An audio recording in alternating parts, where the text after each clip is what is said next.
गिनती की पुस्तक 8वां अध्याय वचन 1 से लेकर 26 तक। दीपकों का जलाना। फिर यहोवा ने मूसा से कहा, हारून को समझाकर यह कह कि जब जब तू दीपकों को जलाए तब तक सातों दीपकों का प्रकाश दीवट के सामने हो। इसलिए हारून ने वैसा ही किया, अर्थात जो आज्ञा यहोवा ने मूसा को दी थी उसी के अनुसार उसने दीपकों को जलाया कि वे दीवट के सामने उजियाला दे। और दीवट की बनावट ऐसी थी, अर्थात यह पाए से लेकर फूलों तक गढ़े हुए सोने का बनाया गया था। जो नमूना यहोवा ने मूसा को दिखलाया था उसी के अनुसार उसने दीवट को बनाया। लेवियों का शुद्धिकरण और अर्पण। फिर यहोवा ने मूसा से कहा, इस्राएलियों के मध्य में से लेवियों को अलग लेकर शुद्ध कर। उन्हें शुद्ध करने के लिए तू ऐसा कर कि पावन करने वाला जल उन पर छिड़क दे। फिर वे सर्वांग मुंडन कराए और वस्त्र धोए और वे अपने को शुद्ध करे।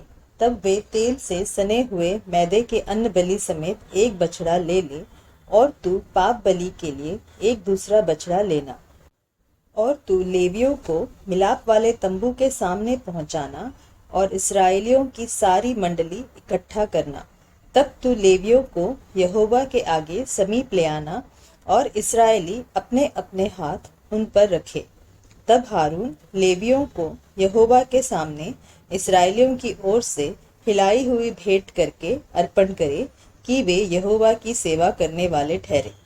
तब लेविय अपने अपने हाथ उन बछड़ों के सिरों पर रखे, और तू लेवियों के लिए प्रायश्चित करने को एक बछड़ा पाप बलि और दूसरा होम बलि करके यहोवा के लिए चढ़ाना।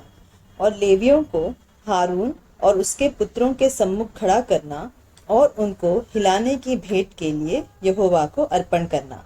इस प्रकार तू उन्हें इस्राएलियों में से अलग करना और वे मेरे ही ठहरेंगे। और जब तू लेवियों को शुद्ध करके हिलाई हुई भेंट के लिए अर्पण कर चुके, उसके बाद वे मिलाप वाले तंबू संबंधी सेवा टहल करने के लिए अंदर आया करे, क्योंकि वे इस्राएलियों में से मुझे पूरी रीति से अर्पण किए हुए हैं। मैंने उनको सब इस्राएलियों में से एक एक स्त्री के पहलौठे के बदले अपना कर लिया है। इस्राएलियों के पहलौठे चाहे मनुष्य के हो चाहे पशु के, सब मेरे हैं, क्योंकि मैंने उन्हें उस समय अपने लिए पवित्र ठहराया जब मैंने मिस्र देश के सब पहलौठों को मार डाला। और मैंने इस्राएलियों के सब पहलौठों के बदले लेवियों को लिया है। उन्हें लेकर मैंने हारून और उसके पुत्रों को इस्राएलियों में से दान करके दे दिया है कि वे मिलाप वाले तंबू में इस्राएलियों के निमित्त सेवा कार्य और प्रायश्चित किया करे। कहीं ऐसा न हो कि वह इस्राएली पवित्र स्थान के समीप आए तब उन पर कोई महाविपत्ति आ पड़े। लेवियों के विषय यहोवा की यह आज्ञा पाकर मूसा और हारून और इस्राएलियों की सारी मंडली ने उनके साथ ठीक वैसा ही किया।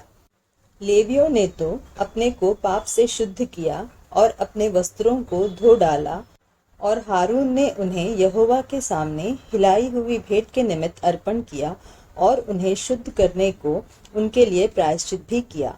और उसके बाद लेविय हारून और उसके पुत्रों के सामने मिलाप वाले तंबू में अपना अपना सेवा कार्य करने गए। और जो आज्ञा यहोवा ने मूसा को लेवियों के विषय में दी थी उसी के अनुसार वे उनसे व्यवहार करने लगे। फिर यहोवा ने मूसा से कहा, जो लेवियों को करना है वह यह है कि 25 वर्ष की आयु से लेकर उससे अधिक आयु में वे मिलाप वाले तंबू संबंधी काम करने के लिए भीतर उपस्थित हुआ करे। और जब 50 वर्ष के हो तो फिर उस सेवा के लिए न आए और न काम करे, परंतु वे अपने भाई बंधुओं के साथ मिलाप वाले तंबू के पास रक्षा का काम किया करे और किसी प्रकार का सेवा कार्य न करे। लेवियों को जो जो काम सौंपे जाए उनके विषय तू उनसे ऐसा ही करना।